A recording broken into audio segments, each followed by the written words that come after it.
c'était un peu bizarre pour moi là de me remettre à filmer parce que ça fait à peu près un mois que j'ai rien posté sur ma chaîne et que j'ai rien tourné d'ailleurs. Et aussi parce que je suis dans un état psychologique, disons-le, plutôt négatif, plutôt problématique depuis quelques semaines. Et donc forcément, produire du contenu n'était pas ma priorité. Ma priorité en ce moment, c'est d'essayer de régler tout ce qui se passe là-haut. Et aussi tout ce qui se passe dans ma vie de manière générale, parce que si tu as vu ma dernière vidéo sur le deuil, tu sais qu'en ce moment ma famille et moi-même nous traversons une période assez compliquée et du coup ça fait qu'on a plein de choses à régler et à mettre en place, enfin bref, du coup je suis venue en Colombie. Je suis désolée, cette vidéo va être vraiment très confuse, hein. C'est vraiment juste pour donner des nouvelles et tout, et ça va faire suite à ma précédente vidéo. Mais du coup là je suis en Colombie justement à cause de toutes ces histoires. Ça me fait beaucoup de bien d'être ici avec ma famille, ça me fait beaucoup de bien d'être juste dans la ville de ma mère parce que j'aime beaucoup cet endroit. C'est pas facile du tout parce que forcément, là on a retrouvé tous les membres de ma famille qui du coup sont aussi endeuillés et eux qui du coup vivent ces événements de façon beaucoup plus frontale et beaucoup plus proche puisque ils habitent ici parce que mon cousin vivait avec eux, etc. Enfin bref, donc forcément ça fait qu'il y a une ambiance extrêmement étrange et...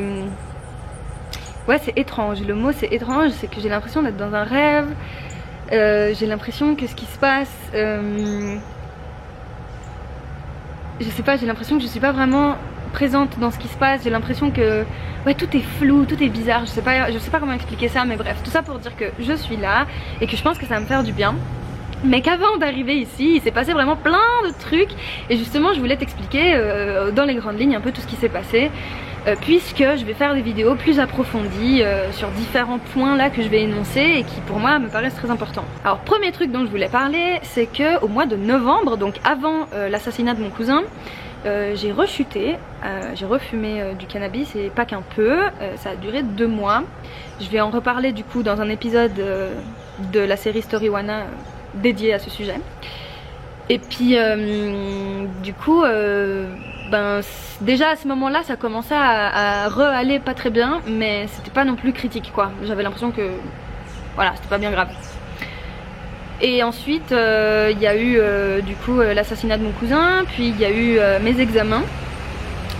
Donc mes examens comment dire, je sais pas encore les notes que j'ai, je sais pas encore je sais même pas en fait si je vais rester dans ma fac parce que malheureusement parmi les examens que je devais passer, il y en avait un qui était mon ultime tentative pour rester dans la fac puisque on a 3 tentatives à chaque fois et là j'étais déjà à ma 3e tentative et c'est très con parce qu'en fait c'est un examen que j'aurais pu passer avant mais j'y étais juste pas allée. Bref, longue histoire. Et je ne sais pas en fait si j'ai réussi cet examen et du coup je sais même pas si je vais être expulsée de ma fac ou pas et j'avoue que ça me stresse aussi.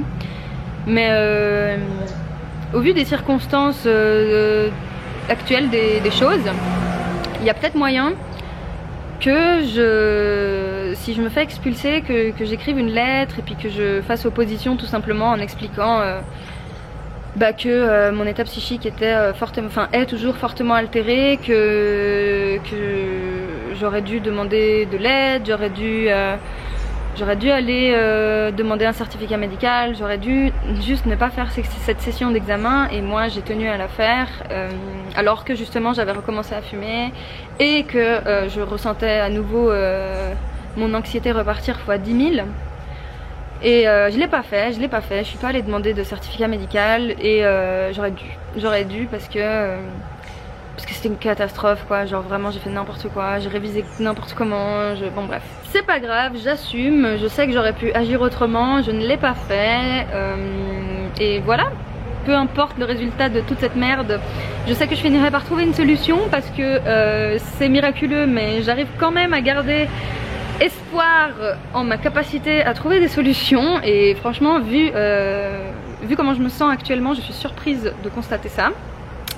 Donc voilà, on verra les nouvelles, qu'est-ce qu'elles vont nous dire. Mais forcément tout ça là, ça fait qu'au bout d'un moment je suis quand même allée consulter. Du coup à la fin de mes examens quoi, et je suis allée voir ma psy que je ne voyais plus. Je ne la voyais plus depuis du coup la fin du mois de décembre parce que la thune, parce que c'est le début de l'année, du coup tu dois payer ta franchise de ton assurance et tout, et même quand c'est remboursé, bah t'as quand même une grosse partie que c'est toi qui payes en premier, et moi j'avais pas les moyens de faire ça. J'ai quand même fini par retourner chez ma psy parce que ma détresse était tellement profonde que je sentais qu'il n'y avait que elle qui pouvait m'aider. Et en fait, ce que je lui ai expliqué, c'est que je me ressentais à nouveau très très mal, que j'avais rechuté. Et quand je dis rechuter, en fait, je pense pas que au cannabis, parce que pour moi, ça c'est un symptôme en fait, c'est pas le noyau dur de mon problème. Quand je dis que je rechute, c'est que j'ai l'impression ouais, j'ai l'impression en fait que, je sais pas comment expliquer ça, mais que mon mal-être en fait, il revient de plus belle. Le mal-être pour lequel je consultais à la base il y a 4 ans et qui s'est beaucoup amélioré depuis. Enfin, mes 4 ans de psychothérapie m'ont tellement aidé et m'ont sauvé littéralement la vie. Parce que, je sais pas si j'en ai déjà parlé sur ma chaîne, mais en fait quand je suis arrivée chez ma psy, j'avais des pensées suicidaires et j'avais des pulsions très violentes et j'étais vraiment pas bien. Et ça faisait longtemps que j'avais plus ressenti ça en fait. Parce que ça allait mieux justement, ça allait mieux par phase. Des fois ça va bien, puis ça rechute, puis ça justement. C'est pour ça que je dis que ça rechute, c'est parce que tu sais que tu vas mieux et tout, mais t'as toujours peur que ça reparte. Mais en fait, c'est pas parce que tu retombes en gros que ça veut dire qu'il ne s'est rien passé et que tous les efforts que tu as fournis et que toutes les avancées qui se sont produites ne valent plus rien, c'est pas vrai. Mais c'est quand même assez désespérant parce que quand tu constates que tu retombes au fond du trou, tu peux pas t'empêcher d'avoir l'impression de pas avoir avancé d'un pas quoi. Alors que si, t'as avancé, mais t'as quand même l'impression d'être toujours au même stade quoi, depuis longtemps, alors que c'est faux. Bref, et en fait du coup ouais, je suis allée chez ma psy et puis je lui ai fait part du fait que je recommençais à avoir des pensées suicidaires. Et attention quand je dis ça parce que, alors peut-être que je vais dire de la merde, vraiment je m'en excuse, mais je parle vraiment comme je vois les choses en ce moment et je suis désolée si je me trompe. Mais je crois qu'il y a une différence entre avoir des pensées suicidaires comme celles que j'ai en ce moment, c'est-à-dire réfléchir à tout, de se rendre compte qu'en fait, je sais pas comment expliquer, c'est vraiment confus, je suis désolée pour cette vidéo, mais c'est vraiment la réalité quoi de ce qui se passe dans ma vie. C'est des pensées du genre rien n'a de sens, pourquoi je suis là, tout est dur, tout a l'air très dur. Où tu te sens incapable de réussir quoi que ce soit, ou en fait où vivre c'est fatigant, et puis genre t'arrives plus à retrouver goût à tout ce que t'aimais avant quoi. T'arrives plus à trouver une raison de sortir du lit, de faire des choses, enfin c'est très bizarre comme émotion, comme sentiment, je sais pas comment expliquer ça, mais bref. Donc je pense qu'il y a une différence entre avoir ce genre de pensées qui sont des pensées autour de la mort et autour du fait qu'on aimerait bien juste ne plus exister, et les pensées décidées en fait. Je sais pas, à nouveau, peut-être que je me trompe, hein, mais moi j'ai connu des gens qui avaient des pensées suicidaires qui allaient beaucoup plus loin que moi, et pour le coup, je suis désolée pour le bruit, et pour le coup ces personnes là, j'ai l'impression qu'elles n'avaient pas exactement les mêmes pensées que moi. J'ai l'impression qu'elles ont commencé par avoir les mêmes pensées que moi, et puis qu'elles en étaient arrivées au point où elles avaient vraiment pris la décision d'en finir, et puis que là pour le coup quand elles disaient ouais j'ai envie de mourir, là c'était pas comme ce que moi je dis, parce que moi quand je dis ouais je commence à être fatiguée de vivre, en soi je crois pas que j'ai vraiment envie de mourir, je crois pas que j'ai vraiment plus aucun espoir en fait. Et je crois que justement quand t'as vraiment plus aucun espoir, c'est là que tu peux en arriver à prendre ce genre de décision et à te dire en fait non, je sais que là je vais arrêter tout, et que tu commences à réfléchir à vraiment comment tu vas le faire. Et moi j'en suis pas encore arrivée là, et c'est justement parce que j'ai peur d'en arriver là que j'ai décidé que voilà, j'allais retourner chez elle, et puis que j'allais lui dire quoi, j'allais lui dire que tout ça, et puis elle m'a envoyée aux urgences psychiatriques de ma ville parce que je pense que c'est ce qu'elle pensait être le mieux quoi. Et j'y suis allée, et pour la première fois j'ai vu un psychiatre, parce qu'il faut savoir que j'ai souvent parlé J'ai souvent parlé d'anxiété sur ma chaîne, de troubles anxieux, tout ça, mais j'ai jamais eu de diagnostic. Tout simplement parce qu'un psychologue ou une psychologue n'est pas supposé poser de diagnostic. Ils sont censés être capables de le faire, je crois, mais ils sont pas autorisés à le faire. Genre tu peux pas aller demander à ta psy de faire un diagnostic officiel de ton état psychique, je crois. Et en fait, ça fait 4 ans que du coup moi je fais cette psychothérapie et que je soupçonne d'avoir des troubles anxieux et en fait j'en suis sûre. Et ma psy aussi a l'air d'avoir plutôt, enfin en tout cas elle m'a jamais contredit là-dessus et puis elle m'a toujours, enfin elle m'a fait comprendre qu'en gros j'avais des bonnes raisons de le penser. Et en fait là quand j'étais aux urgences psychiatriques, du coup pour la première fois j'ai vu une psychiatre et puis ça m'a fait du bien parce que je crois que j'ai besoin de mon diagnostic et peut-être il y a des gens qui comprendront pas pourquoi, mais un des trucs qui me torture l'esprit en fait c'est l'ambivalence, c'est l'ambiguïté qu'il y a entre le fait de me dire que je suis une grosse merde incapable de quoi que ce soit, qui manque de volonté, qui est flemmarde et qui fait preuve de mauvaise foi, et le fait de me dire qu'en gros je souffre, que je le choisis pas et que j'ai besoin d'aide en fait, et qu'il s'agit pas juste de volonté et qu'il s'agit pas juste de penser positif, d'avoir une routine matinale et tout, non, que là on en est arrivé à un point où ça devient ouais, où c'est un trouble en fait, où c'est plus une question de coup de mou, de machin, non, je crois vraiment que je suis atteinte de quelque chose et en fait, moi je le vois comme ça. Je crois que là j'ai fait 4 ans de thérapie où j'ai beaucoup appris, vraiment j'ai beaucoup avancé, j'ai beaucoup de ressources.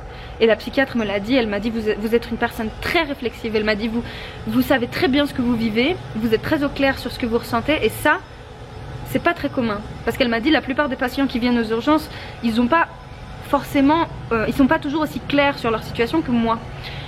Et ça c'est dû justement à ces années de psychothérapie qui m'ont beaucoup servi. Mais si tu veux, en fait je vois le truc comme une sorte de jeu pendant lequel pendant 4 ans j'ai passé les niveaux un par un. Niveau 1, niveau 2, niveau 3, niveau 4. Et j'ai l'impression d'arriver au dernier niveau là. Et j'arrive pas à le passer et j'arrive pas à le passer avec les ressources que j'ai déjà utilisées. Parce qu'en fait je sais tout ce qui me fait du bien. Je sais concrètement qu'est-ce qu'il faut faire pour aller bien. Ce que j'arrive pas à faire c'est de le faire. Tout simplement, j'arrive juste pas à y croire, j'arrive juste pas à l'appliquer tout simplement parce que justement il y a ces pensées envahissantes, cet état peut-être dépressif, parce que je crois que c'est rajouté à l'anxiété un état dépressif, mais à nouveau je suis pas sûre, mais c'est juste que si tu veux, avant quand je ressentais des angoisses, je ressentais des angoisses, mais là je ressens des angoisses et je me sens déprimée. Et avant je me sentais pas déprimée comme ça. Et quand je dis que je me sens déprimée, c'est ce que je disais tout à l'heure sur le manque de sens, sur le manque de volonté, sur l'envie de mourir, tout simplement. Le fait de se dire mais en fait je suis fatiguée de vivre, je suis fatiguée d'être là, je suis fatiguée de souffrir. Et je suis fatiguée de pas savoir si c'est juste moi qui suis une grosse conne qui fait pas d'efforts, ou si c'est que j'ai besoin d'un autre coup de pouce en fait. Parce que c'est désespérant, c'est vraiment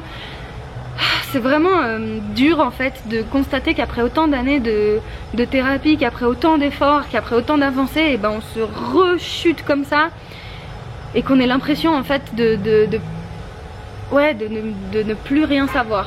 C'est vraiment bizarre, je sais pas si c'est compréhensible cette vidéo, je suis désolée. Bref, ça sort comme ça sort. Et du coup je crois que c'est rajouté à mon anxiété un état dépressif et ouais, comme je le disais, pour moi il y a une sorte là d'ultime niveau. Peut-être que je me trompe hein, mais en fait j'ai juste l'impression qu'il me manque plus que cette étape à passer. Et je crois que cette étape à passer, il faut qu'elle se fasse avec l'aide d'un traitement et d'un suivi avec ma psychologue et un psychiatre. Ou une psychiatre. Parce que comme je te l'ai dit, j'arrive juste pas à mettre vraiment en place les ressources. J'arrive à les utiliser ponctuellement, j'arrive pas à vraiment m'en saisir, j'arrive pas à me les approprier.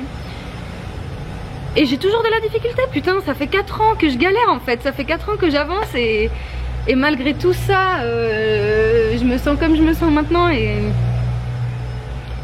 il y a de quoi désespérer. Et je me dis c'est pas possible qu'avec tout ça je me sente comme ça maintenant. Donc je vais accepter de l'aide médicamenteuse. Là pour l'instant j'ai pas encore eu de consultation officielle, j'ai juste eu la consultation avec la psychiatre des urgences. Mais elle m'a dit direct, quand vous revenez de votre voyage en Colombie, vous consultez un psychiatre et cette fois vous demandez du coup qu'on vous fasse des tests et tout, parce que moi je veux mon diagnostic. Je crois que j'ai besoin, en fait, juste pour ma conscience en fait. Je crois que tant que j'ai pas sous mes yeux un papier qui dit que j'ai un trouble, je vais toujours me culpabiliser de me sentir être une grosse merde.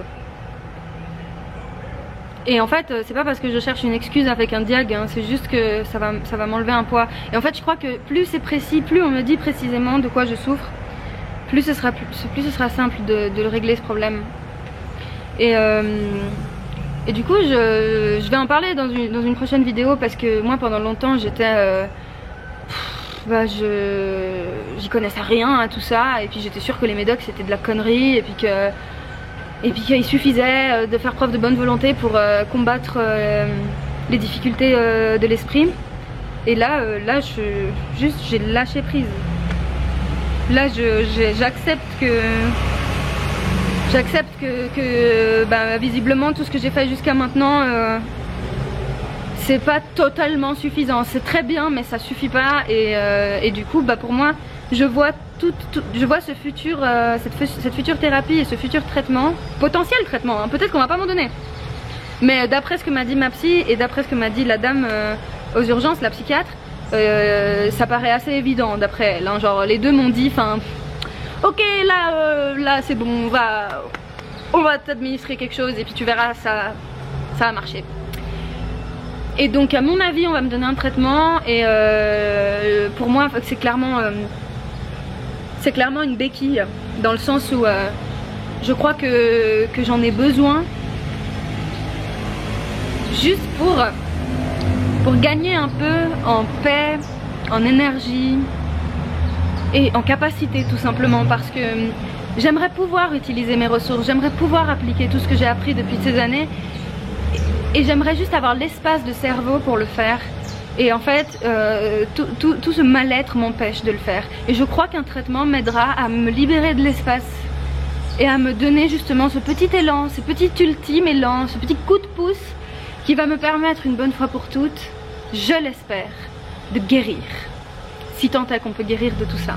C'est pour ça que je dis que pour moi il y a une différence entre avoir cette envie de mort que j'ai en ce moment depuis des semaines et avoir vraiment pris la décision de mettre fin à ces jours, même si on est d'accord qu'il n'y a absolument qu'un pas entre les deux, hein, et ça veut pas dire que les personnes qui manifestent des envies de mort comme moi, il faut pas les prendre au sérieux, bien au contraire en fait, parce que je pense que c'est justement quand on nous prend pas au sérieux qu'on finit par se dire bon, on prend la décision. Mais moi j'en suis pas là en fait, parce que j'ai encore espoir, mais j'ai espoir mais un petit peu, tu vois, et j'aimerais justement que ce petit peu se transforme en gros espoir. Et j'ai espoir, franchement, je pense que là je suis sur la bonne voie. Et à mon avis ce sera vraiment histoire de juste me donner l'élan, me donner un peu d'impulsion pour réussir à une bonne fois pour toutes sortir la tête de l'eau, parce que c'est ça qu'on veut au final. Bref, parmi tout ça il y a quand même eu des bonnes nouvelles, et c'est justement des choses qui me stimulent. Prochainement j'ai 2 projets professionnels. Donc là quand je rentre de Colombie je vais directement entamer sur le premier projet, donc je t'en parlerai plus en détail le moment voulu, mais ça me stimule et ça m'a fait du bien en fait cette proposition, parce que même si en effet ça implique de l'investissement, du travail et du don de soi, et ben ça reste quand même un projet qui me correspond totalement et qui me donne envie.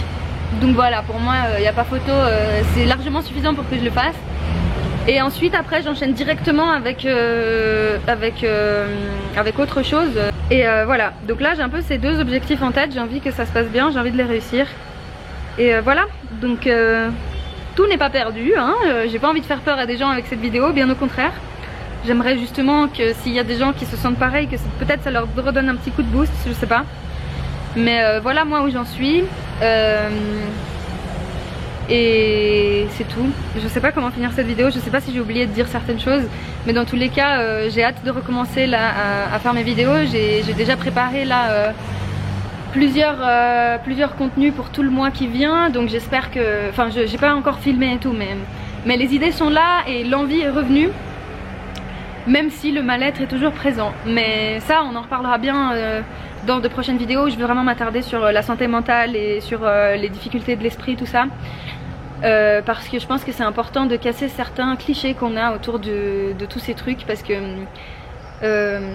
oui, en fait c'est possible de se sentir comme je me sens en ce moment et d'avoir quand même des moments comme ceux que j'ai maintenant où j'ai un peu de... Je retrouve un peu ma personne, je crois. Mais ça dure pas bien longtemps, c'est ça le problème, et j'aimerais bien que ça dure justement. Donc je profite, c'est souvent le matin d'ailleurs que c'est comme ça, j'ai remarqué, c'est quand je me réveille le matin, je me sens un peu plus capable quoi. Et après au fur et à mesure de la journée, le mal est là et il est dur à gérer, mais franchement avec tout ce qui s'est passé depuis toutes ces années, c'est pas maintenant que je vais craquer, parce que si j'ai pas craqué avant, je vais pas craquer maintenant, et c'est tout.